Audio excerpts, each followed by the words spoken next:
Before dawn, she waited on a cold bench, her medals buried under rags, her dignity sacrificed for shelter. Two uniformed patrol cars rolled up, their officers' sneers sharper than their batons, branding her a criminal in plain sight.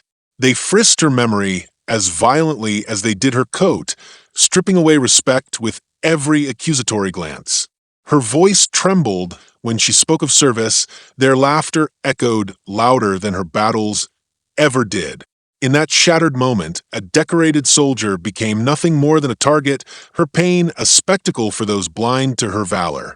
Yet the ember of her truth refused to die, and would light the city aflame.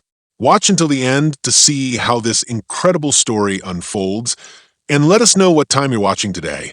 A thin mist curled over the cracked sidewalks as dawn's first pale light slipped between shuttered shops and the dull neon fingers of the Sunnyside Diner.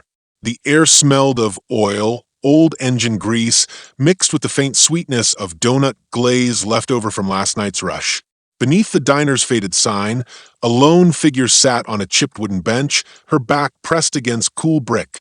She pulled her threadbare coat tighter, though warmth had long since slipped through its frayed seams. Emily Carter hugged her knees to her chest, boots scuffed and laced unevenly against the chill. Each breath came slow and measured, fogging the glass of a battered photograph clutched in her glove hand. In the picture, she wore her uniform, crisp creases, polished brass, chest shining with medals she had earned overseas. The memory of crisp mornings in uniform felt distant now, like a half-remembered dream. Here, on this lonely corner, she was just another face people hurried past. The diner's front window rattled as a delivery truck idled beside the curb. Inside, fluorescent lights buzzed softly, illuminating formica tables spotted with yesterday's coffee rings. A half-listening radio played a scratchy country tune that drifted out each time the door opened. Emily watched through one glass, the other hidden beneath, a wool cap pulled low. She studied the waitress, Sarah, moving from table to table, her apron tied tight, her heels clicking like a metronome against the linoleum floor. Emily's stomach tightened. She remembered breakfasts here. Warm toast, eggs scrambled just so, the coffee steaming in a cracked mug. But today, the din of engines and sirens threatened to drown out even that memory. Two patrol cars rolled slowly down Maple Street, headlights cutting through mist like twin searchlights. The door of the nearest car swung open, and Officer James Monroe stepped out, tall and broad-shouldered, his uniform crisp beneath the flashing amber. He scanned the street, his eyes narrowing as they fell on Emily. A sharp whistle escaped his lips. "Hey," he called, voice rough as gravel. Emily's pulse quickened. She pressed the photo to her chest and stood, coat flapping at her knees. In the reflection of the diner window, she saw herself, pale face, dark curls escaping from beneath her cap, eyes wary but unwavering. Officer Daniel Reed climbed from the second car, his badge gleaming. He adjusted his belt and smirked. Emily had seen that look before, a mix of superiority and curiosity, like she was some curiosity to be examined. She tucked the photograph into her jacket and lifted her chin. "What's the problem, officers?" Her voice was steadier than she felt. Each word held memory of briefings and orders, when she'd spoken with authority, not with fear. Monroe's gaze flicked to the photographer's edge, peeking from the coat's lining. "You look familiar," he said, stepping closer. The warm spring air failed to reach the chill between them. Reed joined his partner, folding his arms. Emily clenched her fists at her sides. "I'm just waiting for the diner to open," she said, voice soft but clear. "I'd like some coffee." Reed laughed, a low sound that swelled too easily. "Just coffee? At 6 in the morning? You homeless people all look the same to us." It was the way he said homeless, that cut, like it was a brand. Emily's jaw tightened, and she squared her shoulders. The photograph burned against her heart. Major Emily Carter, United States Army. 2 tours in Afghanistan. Combat medic. Decorated hero. The officers didn't know that. They saw a girl in rags. Monroe frowned. "Miss, you can't just squat here outside our diner. We're doing a sweep. Gotta clear the area." He gestured to the bench with his baton. "Move along. Emily's gut twisted. Her legs felt heavy, as though cement blocks anchored her to the spot. She swallowed. "I'm not blocking your way. I'm not hurting anyone." Her voice wavered. Reed took a step forward until Emily's breath caught. "And how do we know you're not dangerous? You could be casing the place. Could be looking for a quick score." He tapped his nightstick against his palm. A low hum of engines filled the silence, along with the soft click of Sarah unlocking the diner's back door. Light spilled out in rectangles, promising warmth. Emily glanced inside, longing for the sanctuary of chipped booths and steaming coffee. She risked a glance at the officers. "I'm a veteran," she said, voice low. "I served." The words came with a weight she hadn't meant to carry here, under the glow of flashing patrol lights. Monroe's eyes flicked to her badge lanyard. No, the empty loop, where a lanyard might hang. He pursed his lips. Reed raised an eyebrow. "Veteran." Reed echoed. "We don't see vets hanging out on benches at dawn." Emily's heart thudded. She forced herself to breathe evenly. "I have nowhere else to go right now." She let the words hang, hoping some shred of humanity, might soften them. Monroe's expression softened, if only slightly. He glanced at Reed, who shrugged. Emily felt a twist of triumph. Maybe honesty paid off. Maybe they would leave her be. Then Reed barked out a laugh. "You're not homeless, lady. You're playing tough. Veterans don't beg for spare change. They stand tall, proud." He leaned in. "You look like you've seen too much." He sniffed. "Bit deranged, if you ask me." Emily's cheeks flamed. Rage flared inside her, hot and bright. She took a step forward, but the officers closed ranks. Reed's smirk widened. Superman pose. A fresh breeze drifted across the street, carrying the tang of grease and the first hiss of coffee percolating inside the diner. Emily's eyes hardened. She would not be pushed around. Not again. "Do you think I want to be here?" She whispered, voice steady, cold. "I didn't choose this." She turned slowly, revealing the photograph fully. In the dim glow of the diner light, the metals glinted. She felt their weight, remembered their meaning. Monroe's jaw tightened, and he glanced again at the photo. Reed followed his gaze, eyes widening. Silence fell, broken only by the hum of the heaters inside the diner and the shuffling of Sarah, the waitress, who paused at the window. Emily took a breath. She lifted her phone from her pocket, thin, cracked screen, and touched the contact photo at the top of her favorites list, her former commander, Colonel Diane Whitaker. She stared at the name, heart pounding, and then tapped. "Officers," she said, voice calm but clear. "I'm about to call someone who'll want to know how you're treating a decorated soldier." Her eyes met theirs without flinching. "Make sure your story's straight when you tell them what happened." Monroe's face went pale, and Reed's smirk dissolved. They backed away, each to his patrol car. Emily watched them retreat. Phone pressed at her ear, breathing steady. The engine of Monroe's car turned over, tires spinning on wet pavement. The mist seemed to lift as he drove off, siren lights fading into the emptiness down the street. Inside the diner, Sarah opened the front door and stood in the glow, coffee pot in hand. She glanced from Emily to the departing cars, confusion and concern in her eyes. Emily slipped the photograph back into her coat, slipped her cap back on, and stepped through the doorway. The warmth enveloped her instantly, hot coffee steam, the soft hum of conversation, the clatter of dishes. Familiar faces turned. A few regulars gave her nods. She forced a small smile and found a seat at the counter, back to the window. Sarah set a mug of dark roast before her. "On the house," Sarah whispered, pouring. "I saw what happened." Her eyes were soft. "Are you okay?" Emily lifted the mug, inhaling deeply. The rich aroma brought tears to her eyes. She pressed her fingertips to the warm ceramic. "I will be," she said, voice low. "Thank you." As she sipped, the diner came alive around her. Sunlight slanted through blinds, painting stripes across the countertop.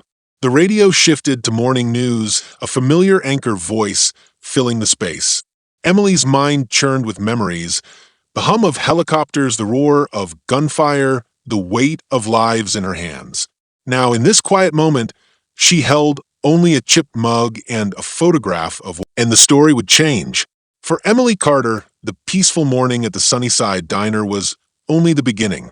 A battle loomed on the horizon, this time not in distant desert sands, but here on cold city streets, against those who saw her uniform as nothing more than tattered cloth.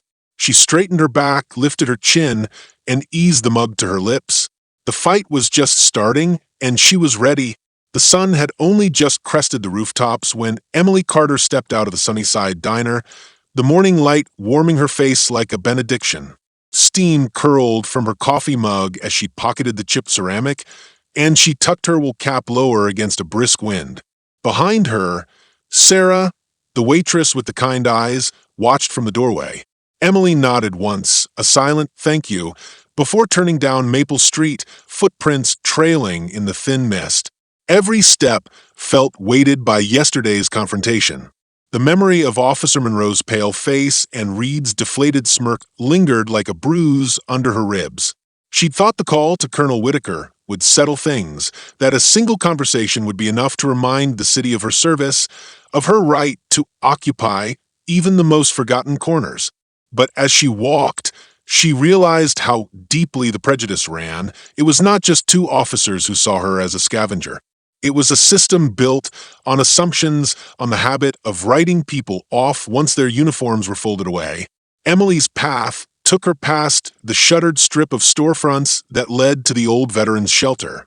Its brick facade was scarred by graffiti, "Heroes Not Welcome" scrawled in uneven letters, and a broken street lamp cast a jagged shadow across its littered steps. She hesitated at the threshold, gripping the railing. Inside, the sound of snoring and soft curses drifted from dim windows. A place of refuge and humiliation, all at once. She thought of the beds lined up like coffins, the men and women who shuffled their days away, ghosts of a promise America never quite kept. Her own cot waited in the corner, blankets folded into neat triangles, as if to remind her of discipline. She believed discipline would save her. Structure would banish the chaos that roared beneath her ribs. But standing there, she felt the old panic twist in her chest, not for herself, but for everyone she left behind. For Sarah, who had offered more kindness than she deserved. For the other vets who nodded respectfully when she entered and asked for nothing in return. She turned away, stepping back into the morning chill, determined to earn her dignity elsewhere. At the end of the block was the public phone booth, half shattered, cord swinging free from its receiver. She lifted the handset and peered inside. No coin slot. Faded stickers warned out of service in Helvetica type. Still, the booth hummed with possibility. This wasn't a place for convenience. It was a relic, a secret lifeline. Emily dialed a number she had memorized long ago. The line clicked. Major Carter said Colonel Diane Whitaker's voice on the second ring, crisp as a dress blues jacket. Emily pressed her palms to the cold glass. "Colonel," she said, voice echoing. "They came for me again. Monroe and Reed. They think I'm nothing but a vagrant." There was a pause. Then, "I'm on my way." Emily stared at the receiver as though it might crumble beneath her fingers. She knew Diane would come, but the promise felt too fragile to trust. She hung up and stepped out, unsure whether to feel relief or dread. The city moved around her in muted hues. A trash truck groaned past, pigeons fluttered from rooftops, and in the alley beside the booth, a stray dog sniffed at a torn grocery bag. Life went on indifferent. She set off toward the diner again, but halfway there, her phone buzzed in her coat pocket. Strange number. She frowned and answered. A woman's voice, distant and tremulous, said, "Only they know." Then the line went dead. Emily's heart clenched. She glanced around. No one on the street paid her any mind. Yet her mind thundered. Who knew? And how? She retraced her steps to the booth, but the graffiti-smeared glass still held only her reflection. A soldier's face remade by hardship, eyes sharp with suspicion. Her fingers hovered over the keypad, but she didn't dial back. Instead, she slipped the phone into her pocket and hurried on. When she reached the diner, sunlight flooded the low building like liquid gold. Sarah stood on the sidewalk, her apron folded over one arm. They called. Sarah asked, already knowing. Emily's throat tightened. Yes. She knelt to meet Sarah's gaze. Diane's coming. Sarah swallowed. I'll cover your section. No one will bother you. Her voice was firm, resolute. Emily nodded. Gratitude and guilt knotted together in her chest. Inside, she chose a table near the window, far from the counter where the regulars gathered. She waited, eyelids heavy, coffee growing cold beside her. The radio babbled about traffic and weather, an endless stream of inconsequential noise. Her ears strained for the rumble of an engine beyond the thin walls. Half an hour later, a black SUV rolled up under the diner's sign. Diane Whitaker stepped out, uniform immaculate, hair pulled back in a tight bun. She moved with the precision of a drill sergeant, clipboard in hand, eyes surveying everything. Emily rose to meet her, heart pounding at a soldier's salute that fell between them.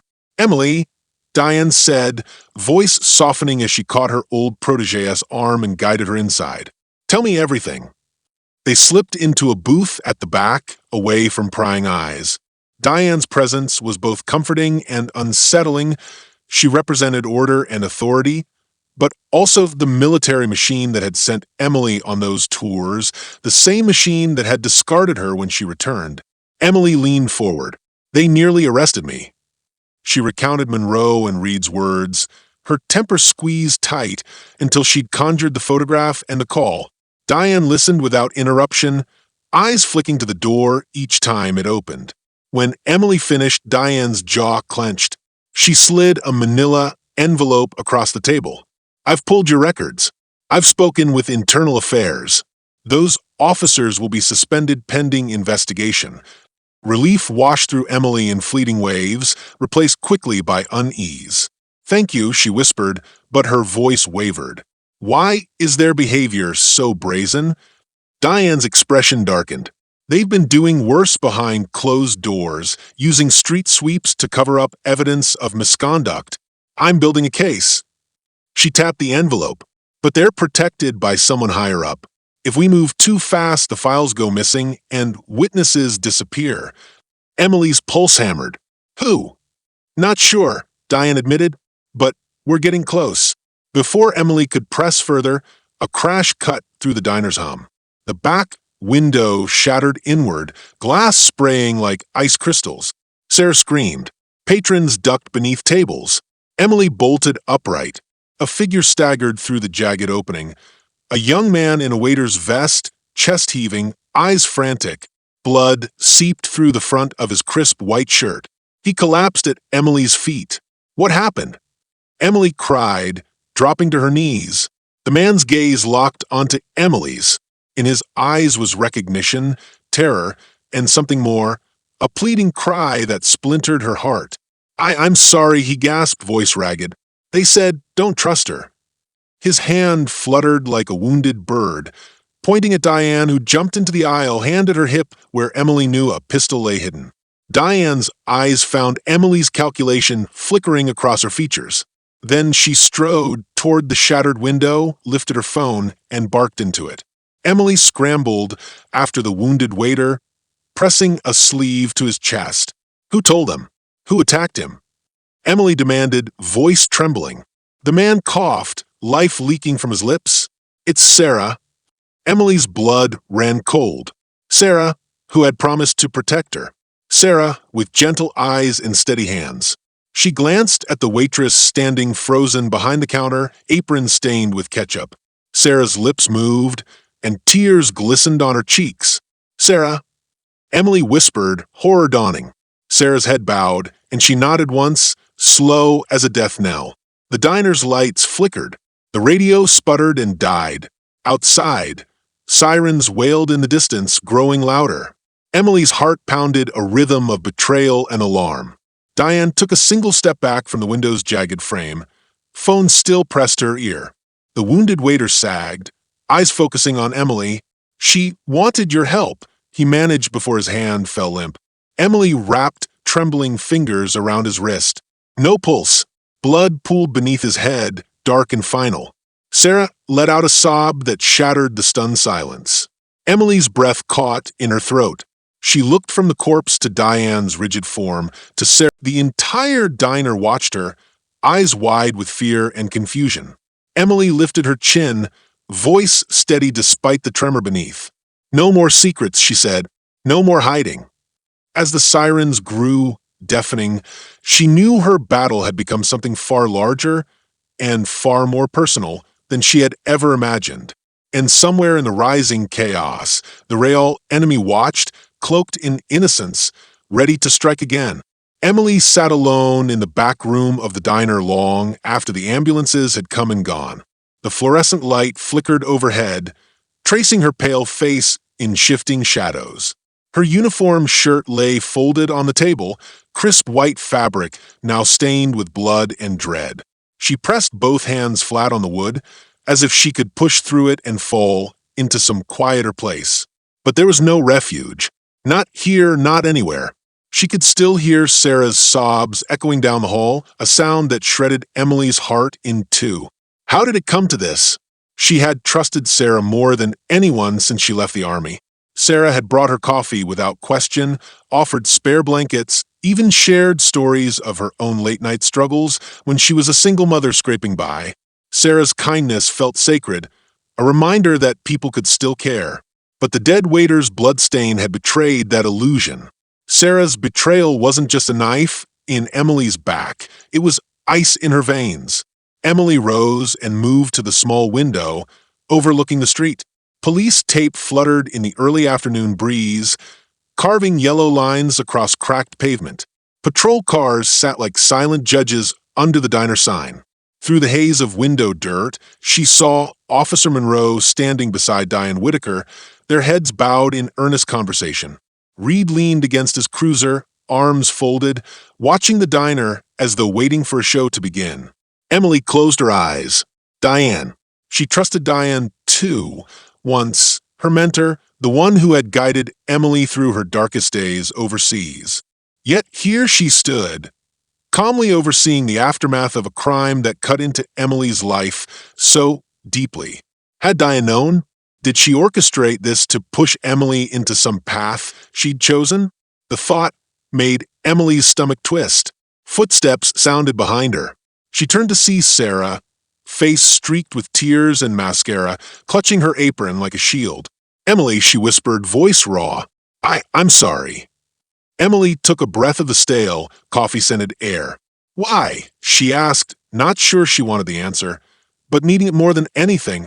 Sarah's lips trembled. Who sent me? Said you'd get hurt otherwise. They said they knew your secret." Her eyes flicked to the uniform on the table. "They said if you called your colonel again, she'd bury you. They said you'd lose everything." Emily's heart pounded. "Who?" she demanded. "Who told you that? Who threatened you?"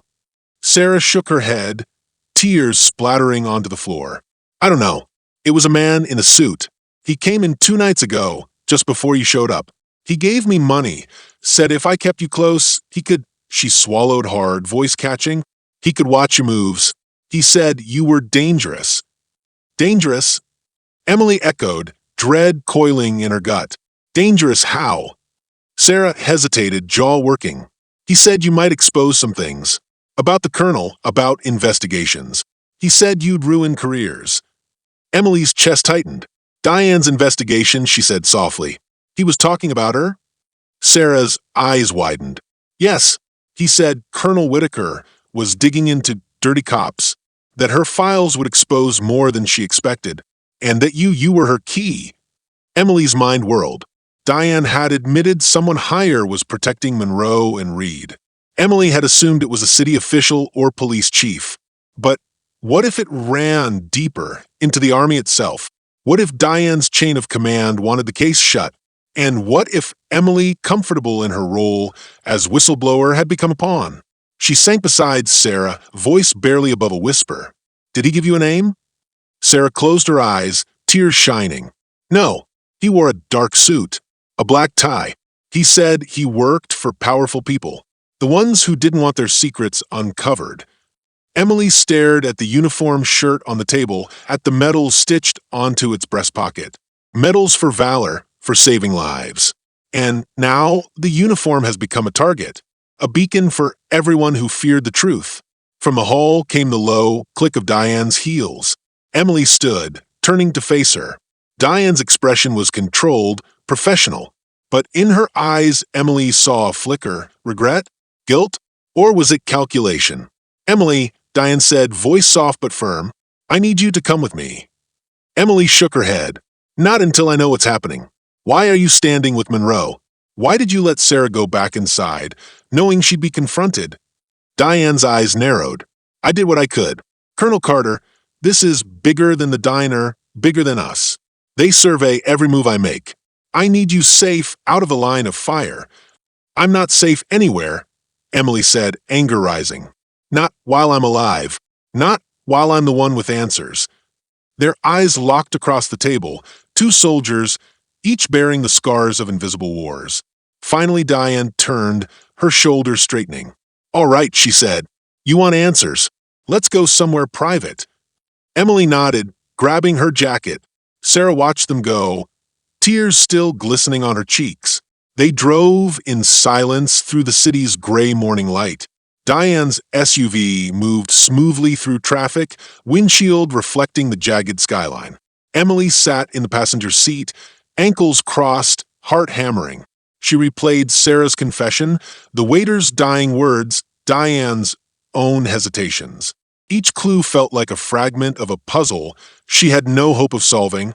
At last, Diane pulled into an underground parking garage. The air smelled of damp concrete and oil. Diane led Emily to a nondescript door marked records. Inside, fluorescent lights revealed rows of filing cabinets and computers humming with data. It felt like a mausoleum of secrets. "Here is where I'm keeping everything," Diane said, guiding Emily to a terminal. She typed swiftly, documents blinking onto the screen. Personnel files, internal affairs interviews, surveillance logs. "This is my safe archive. No one here except me and you." Emily leaned forward. One document caught her eye, a report on Operation Silent Echo dated 2 months ago. It outlined a covert partnership between the local police force and Army intelligence. The project's goal: identify veterans with high-value combat experience and recruit them as undercover operatives. Many recruits were young, proud of their service. But those who refused or stepped away were labeled unstable or asset risk and quietly discredited. "My God," Emily whispered. They were targeting fellow veterans. Diane nodded, lips tight.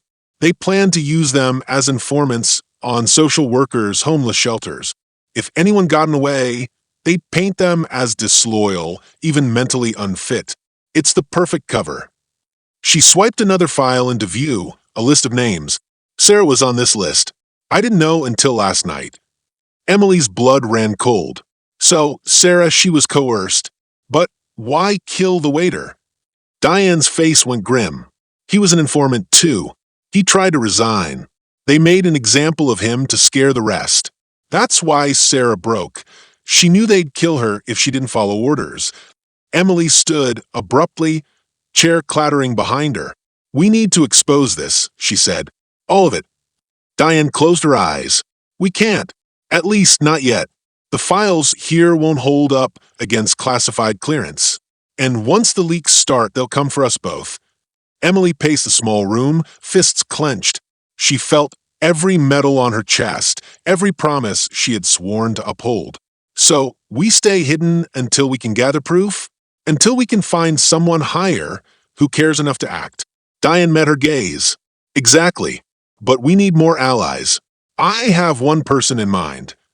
She tapped at the screen, bringing up a single name, Senator Mark Lowell.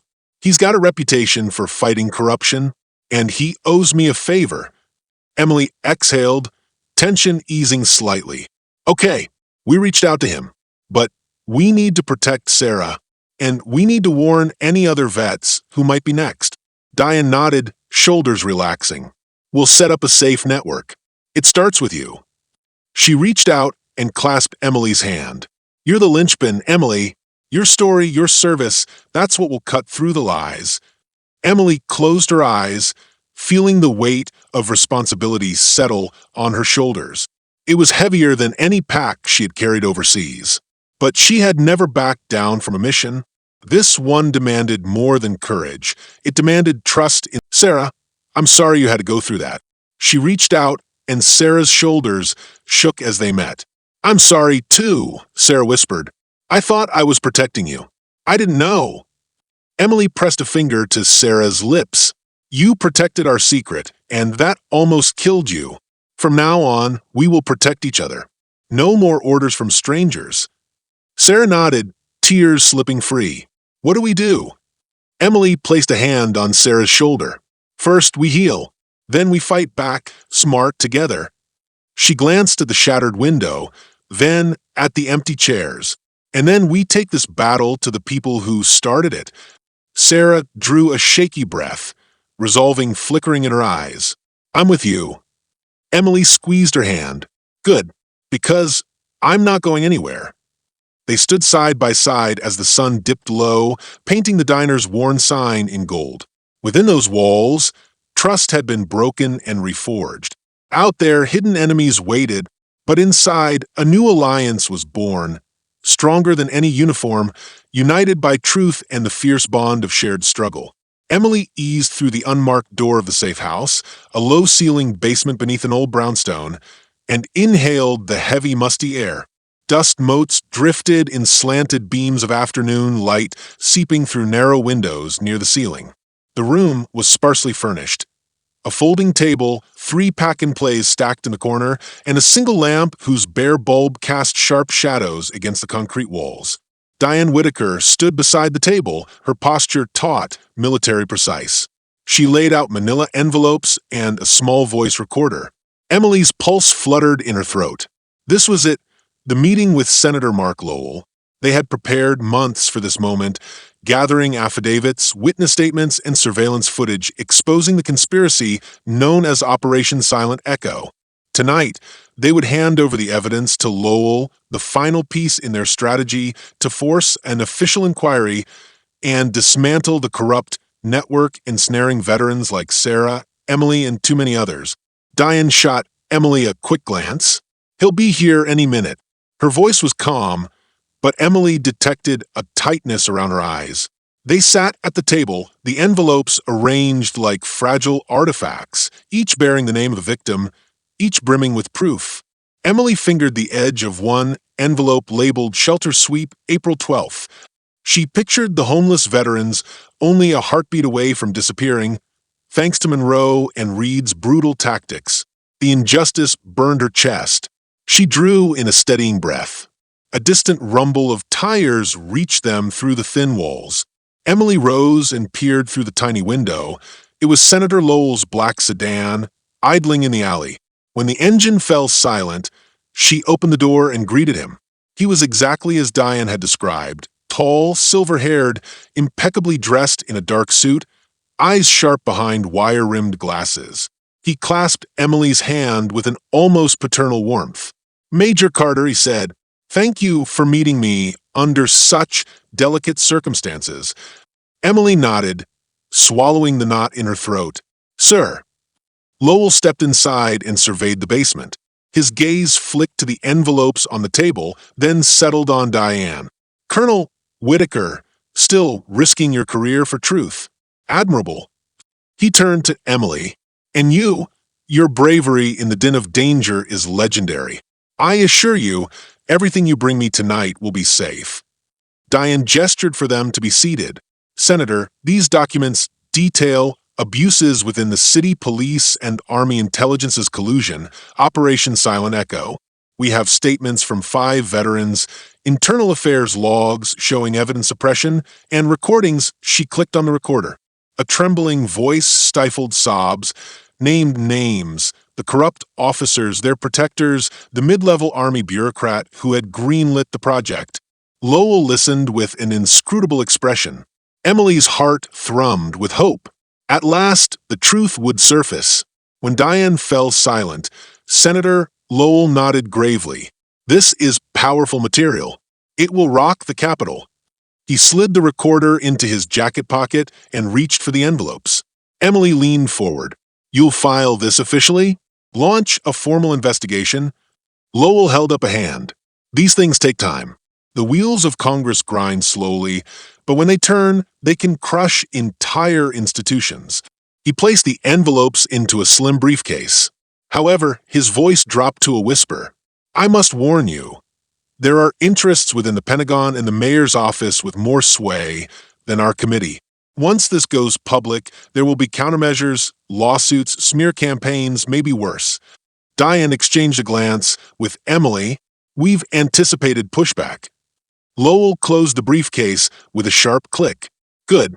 Then, our next step, he tapped his temple lightly, is protecting our key players. Major Carter, the press will want you front and center. Are you prepared for that spotlight? Emily's throat constricted. She had pictured this moment, but never the glare of cameras, the whirlwind of scrutiny. She swallowed. I'll do what's necessary. Lowell stood. Excellent. I'll begin drafting the hearing notices, and we'll schedule your testimony.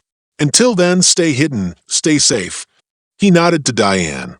Colonel, I'll require your contact details for security briefs.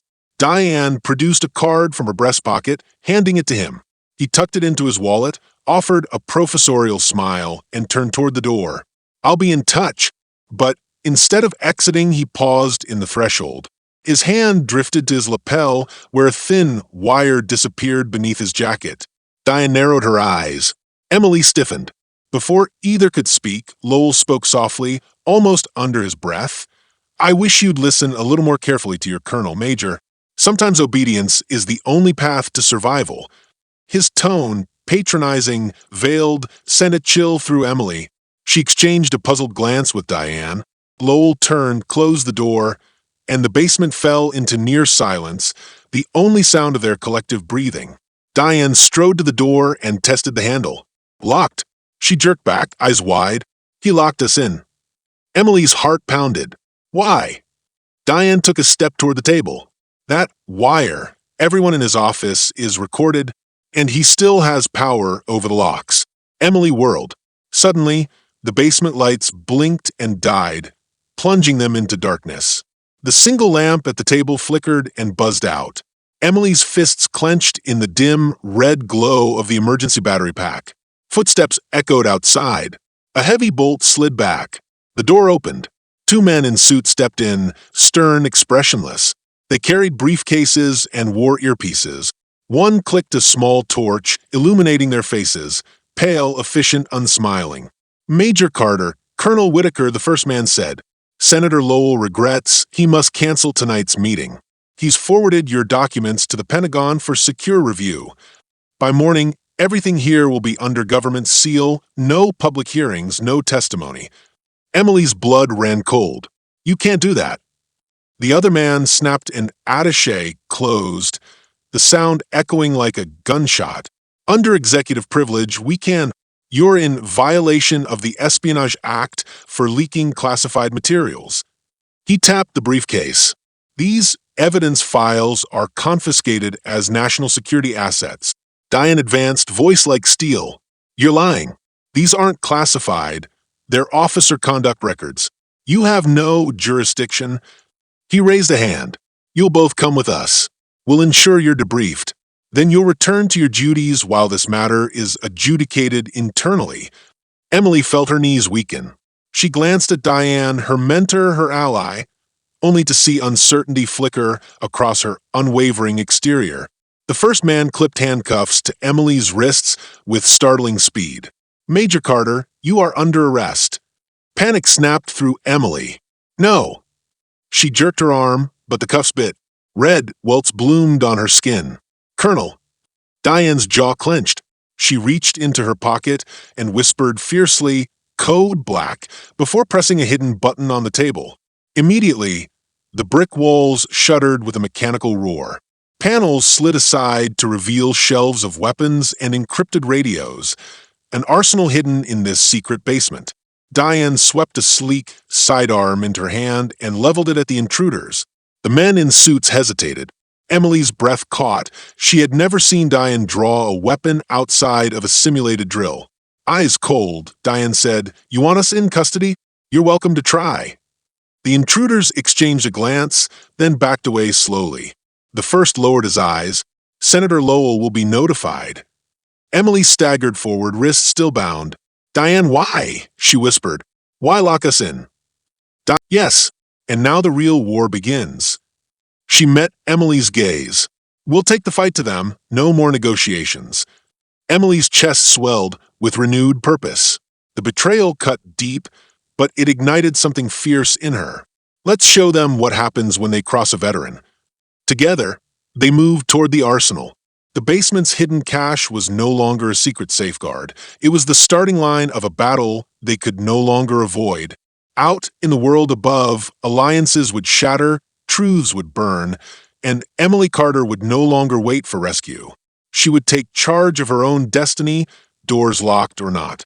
Emily woke before dawn, the safe house silent around her. She lay on a narrow cot, eyes open to the concrete ceiling, mind replaying Diane's words from the night before. The betrayal by Senator Lowell cut deeper than any wound she'd suffered overseas. She sat up slowly, muscles stiff, and reached for her phone. 8 missed calls from Sarah, 2 from Diane.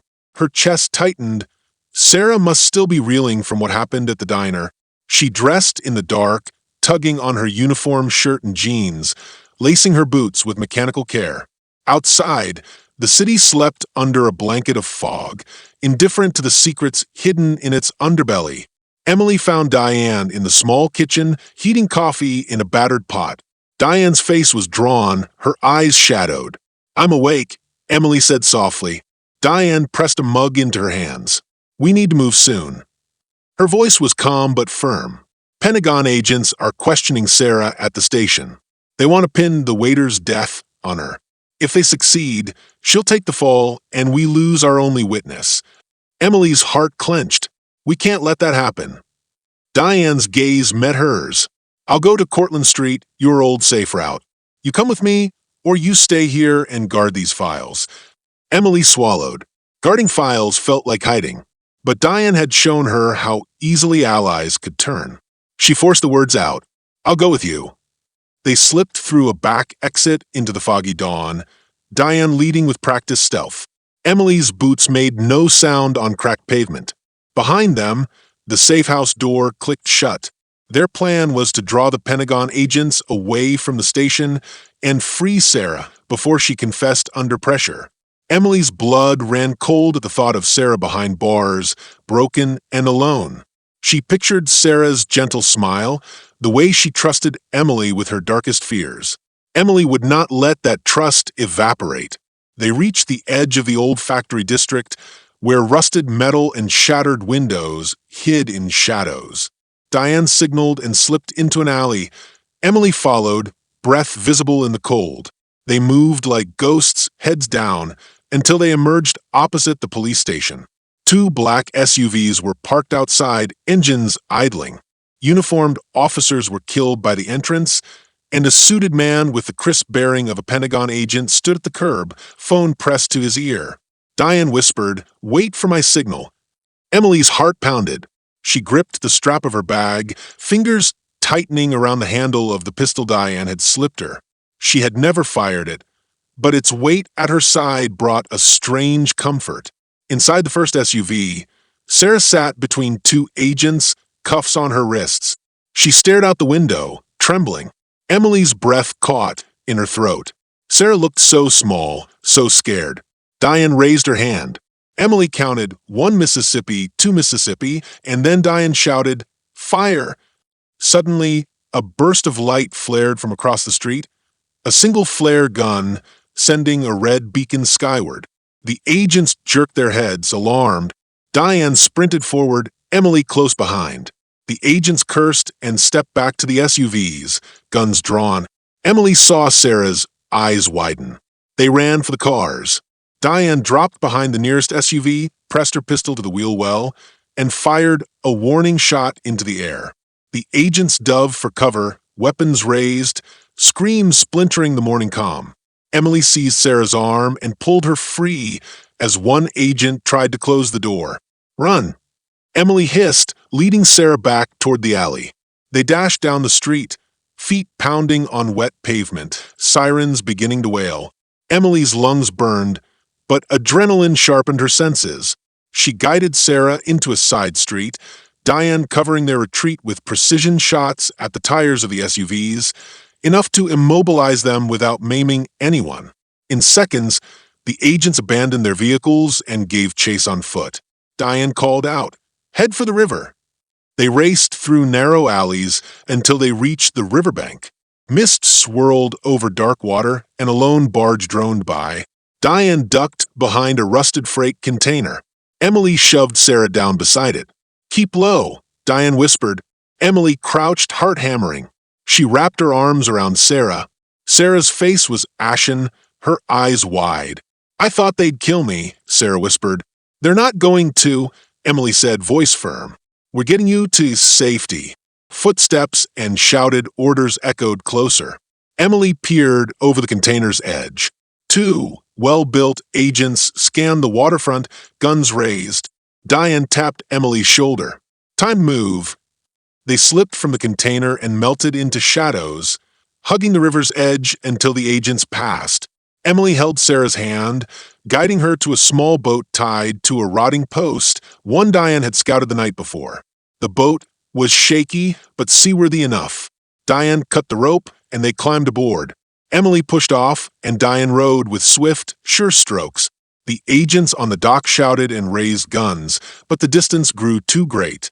Muzzle flashes lit the night sky, splashing water into their faces. Diane rowed faster, muscles straining.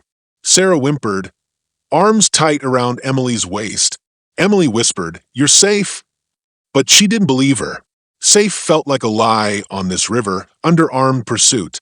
After several tense minutes, Diane pulled the boat into a hidden cove beneath a crumbling bridge. The water was still, the fog dampening sound. Emily breathed hard, tasting salt and fear.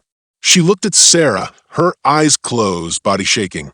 "Thank you," Sarah whispered throaty words into Emily's ear. I thought I'd never see you again." Emily forced a smile she didn't feel. "You're okay now." Diane knelt in the bow, scanning the river for lights. "They'll trace the boat, but by then we'll vanish." She stood, producing a burner phone. "We need to change safe houses." Emily rubbed her temples. Every plan felt fragile, every sanctuary provisional. She thought of the files hidden in the basement, the evidence they needed to expose. It all hinged on trust in Diane, in Sarah, in the few allies they had left. But each betrayal, each close call, frayed that trust a little more. Diane handed Emily the phone. "Call our new contact, Marcus. He'll guide you." Emily unlocked the screen and flicked through the burner numbers until she found Marcus's. She tapped it. A raspy voice answered. "Major Carter?" "Yes, we have Sarah. We need extraction." "Understood. 5 clicks north of Dixon Bridge." Emily relayed the coordinates to Diane. The safe house Marcus provided was in an abandoned church, its stained glass windows shattered, pews overturned. It would offer little comfort, but plenty of hiding places. They rowed the boat across the river, hearts hammering with each unknown bend. As they slipped beneath the arch of Dixon Bridge, Emily felt a familiar tightening in her chest, the controller in her mind freeing itself, flooding her with memories of darker days overseas. She shut her eyes, breathing through the fear. She pictured Sergei's dying gasp, the tunnel's stale air, the scream of falling mortar. She refused to let those memories consume her. Not now, not with Sarah and Diane depending on her. A motorboat's growl sounded behind them. Emily snapped her head around. A dark silhouette cut through the fog, engine lights slicing the night. Diane froze with, or raised. The boat bore down fast, aiming to cut them off. Emily squeezed Sarah's hand. "Row." Diane hissed. Emily and Sarah grasped the oars, dipping them into the dark water. They pulled with everything they had, muscles burning.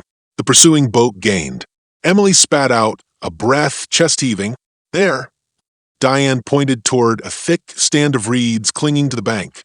"Under the bridge, follow me." They veered toward the reeds, branches whipping the boat. Diane guided them through slender channels until the engaging lights lost them in shadows. The motorboat churned past on the main river, unable to navigate the narrow inlet. Emily's arms trembled, but she kept rowing until Diane called a halt. But here, under this bridge in the darkness, she felt a spark of hope. Diane emerged from the reeds, phone in hand. "Marcus is here." Moments later, a tall man with a grizzled beard appeared, leading a battered van. He lifted a panel in the darkness and helped Sarah inside. Emily climbed in next, heart still pounding. As the van rumbled away, Emily leaned against the metal walls and closed her eyes. The lights of the city glimmered through broken windows. Every breath tasted like smoke and rain. She thought of their next move: gather more evidence, rally other veterans, expose Operation Silent Echo to the world. But first, they needed to heal, to find their footing in shifting shadows. Emily tapped her phone, sending a secure message to Diane. "I'm scared." A moment later, Diane's reply blinked back. "So am I, but we move forward." Emily stared at the screen and allowed herself a tremor of relief. Despite the betrayals, the hunts, the fog of fear, they were still together. They still had each other, and in that fragile alliance lay their last hope. The night air was thick with tension as Emily Carter stood outside the abandoned broadcast tower on Ridge Avenue. The city's lights glimmered like stars fallen to earth, and somewhere behind her, Colonel Diane Whitaker checked the charges on a makeshift EMP device strapped to the door's hinges. Sarah crouched beside them, pale but steady, clutching a tablet that held the final piece of proof, a live feed ready to override the station's emergency channel. Emily's heart hammered. Inside that tower waited Monroe, Reed, and their hidden allies, men who had laughed as lives were crushed, who believed their power could silence anyone who knew too much. Tonight, Emily would show them just how dangerous a truth could be. Diane's voice was low but firm. "You ready?" Emily drew a steadying breath. "As I'll ever be." Sarah offered a tremulous smile. "I have your back." They slipped to the door. Diane slid the EMP into place. A soft hum vibrated through the metal, then the lock clicked open. Emily pushed the door inward, and they entered a narrow hallway lined with dusty cables and old control panels. The smell of oil and decay hung heavy. At the end of the corridor, floodlights flared to life.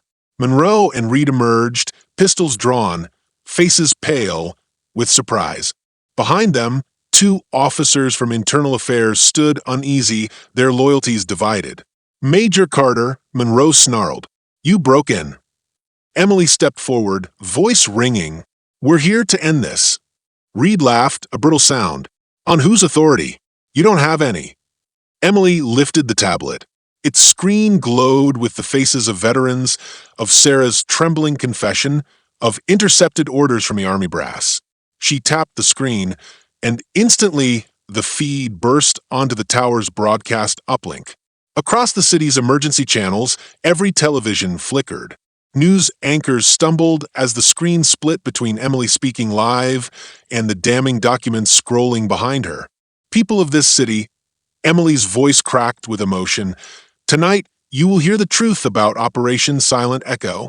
You will see how brave veterans were used as pawns, how your protectors betrayed their oaths, and how far this conspiracy reaches." Inside the control room, panic erupted. Monroe barked orders, but the EMP had fried their comms. Reed lunged for the tablet, but Sarah leapt forward, slapping his hand away.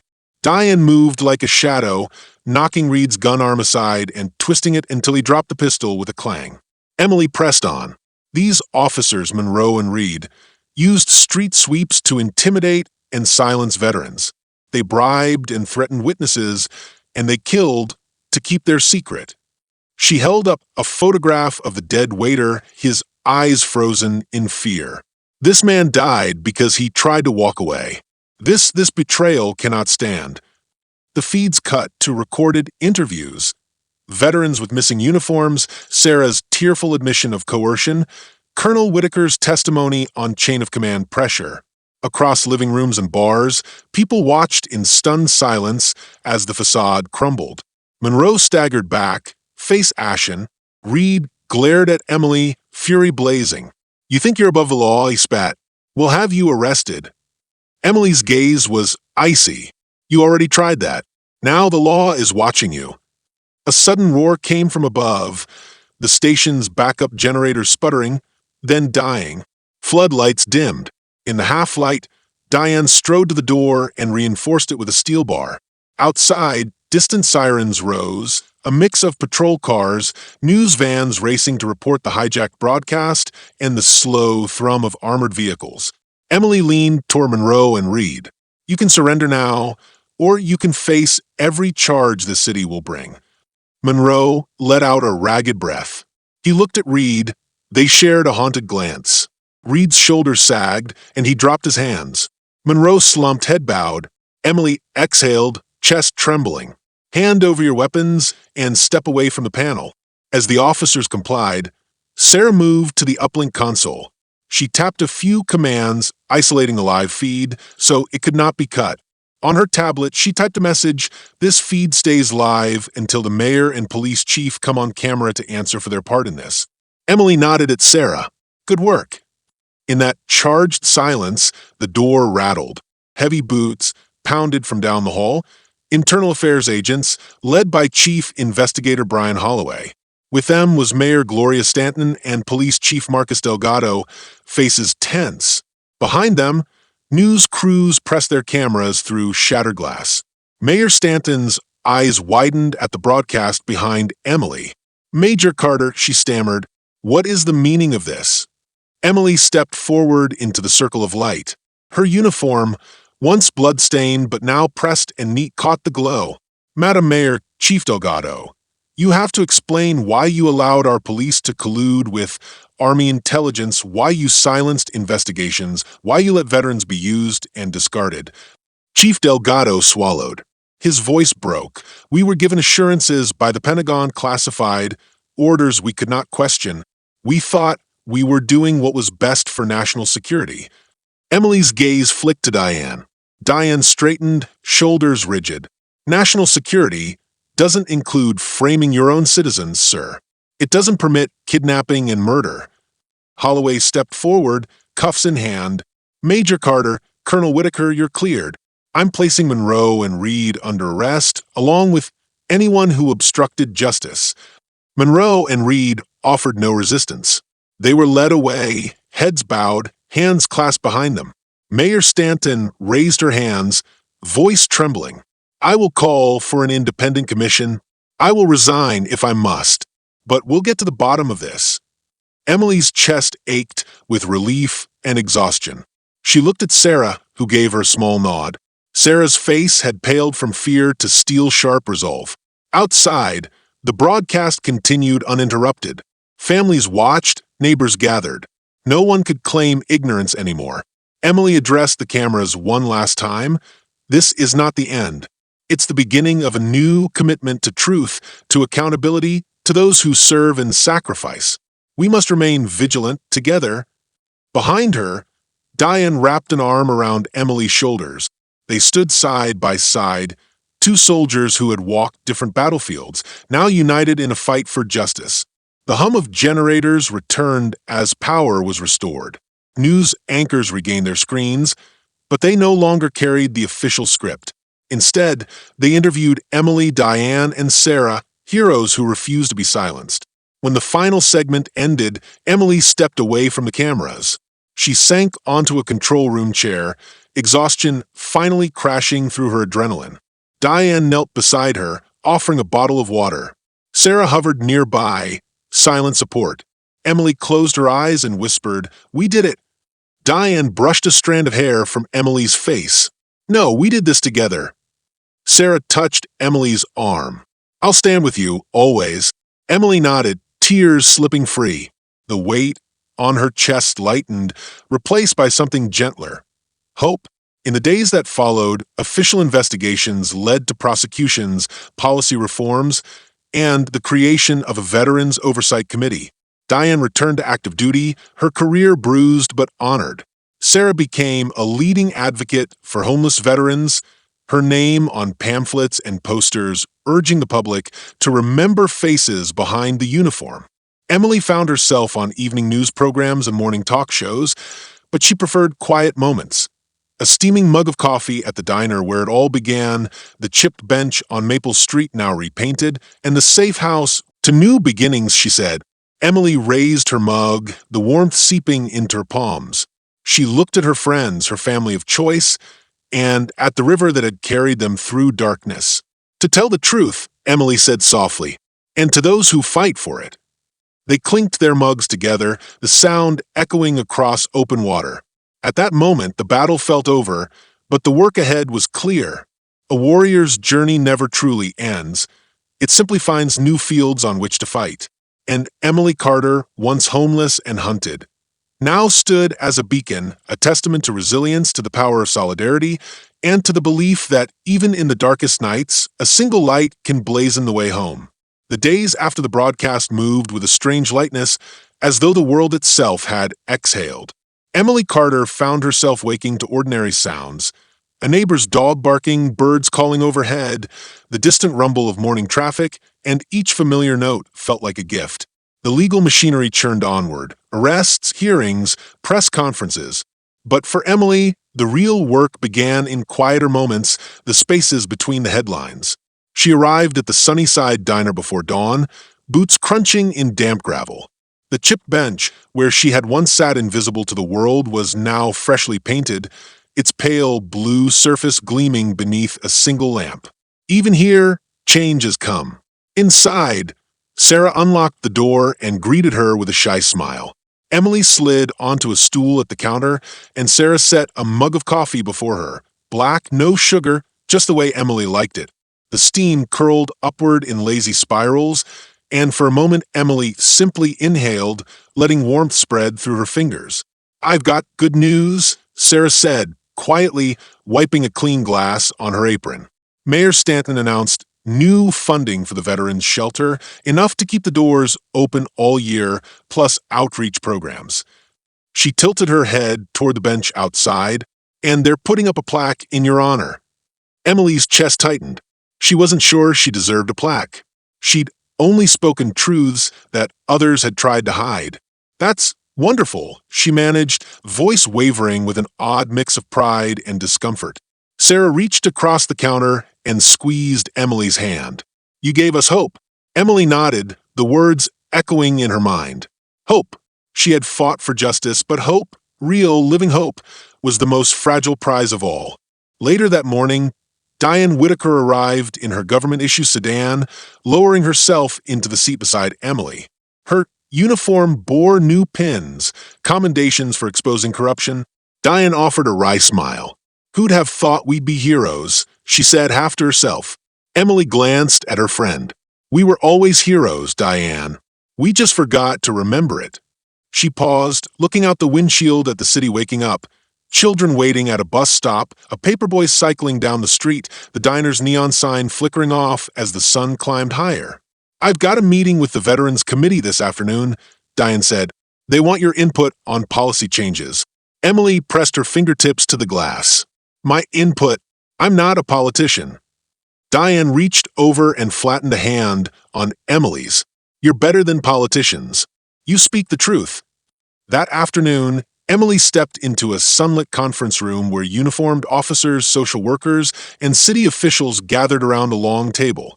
At the head sat Senator Lowell, recently forced into an apology tour, his silver hair less imposing now that his duplicity was public. He nodded stiffly as Emily entered. She chose a seat beside Diane and Sarah. The hum of conversation softened as Emily cleared her throat. All eyes turned to her. Faces of people who had once been strangers, skeptics, even enemies. Emily spoke with the same measured calm that had carried her through the darkest hours.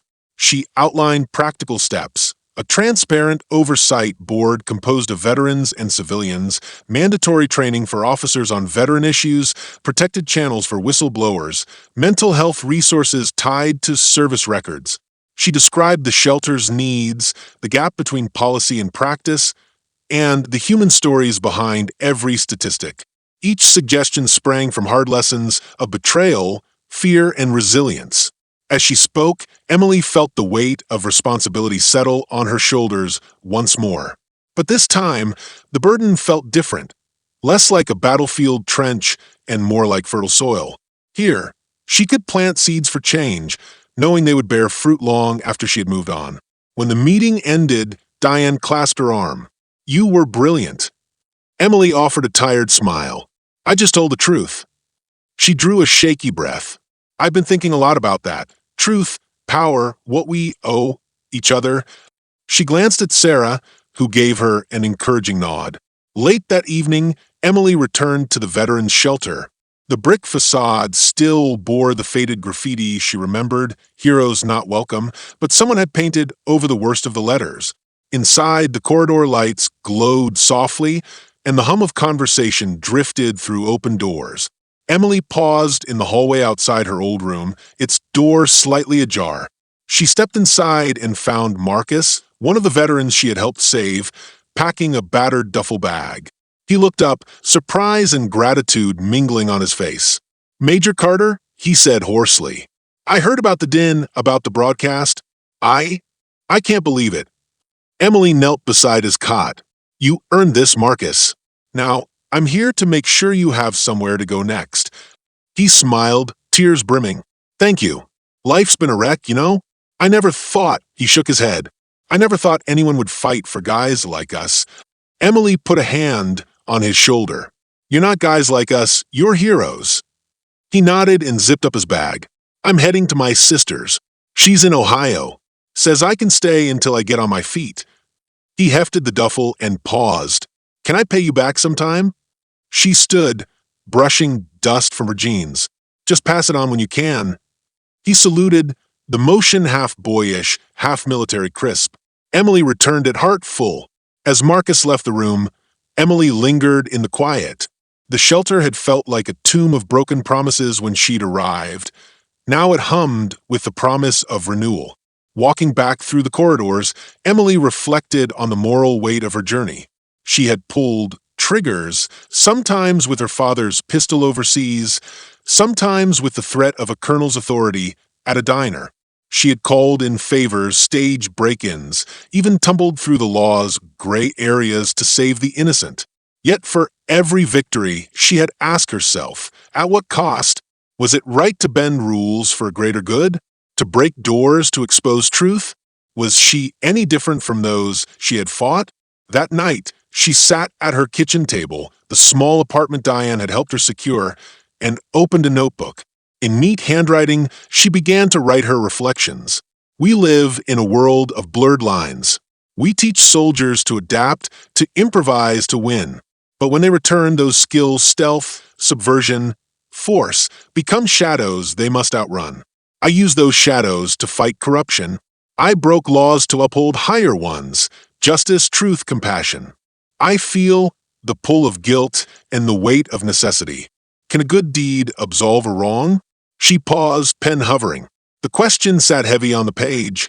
Could she lean on moral certainty when she had trafficked in secrets and half-truths? Or was the measure of rightness found not in flawless legality, but in the courage to stand and face the consequences? The next morning, Emily met Diane at the riverbank.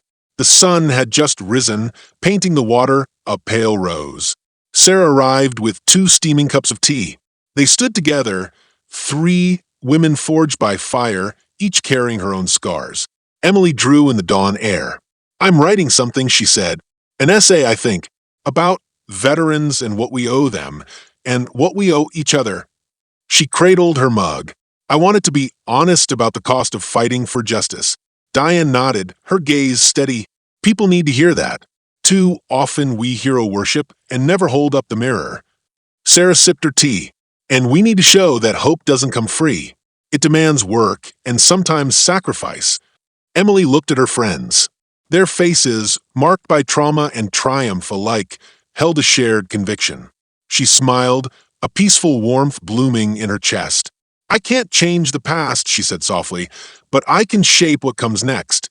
She raised her mug. To the hard work of hope. They clinked their cups together, the sound bright in the morning hush.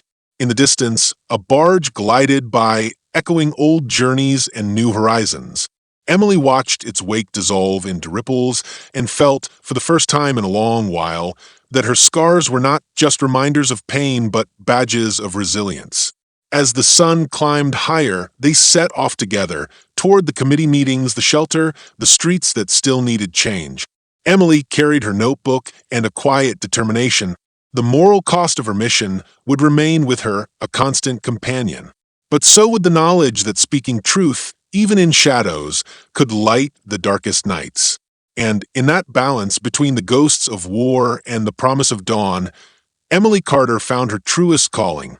Share your thoughts in the comments below. If you enjoyed this story, don't forget to like it, share it with your friends, and subscribe to the channel for more meaningful stories. Thank you for watching, and see you in the next video.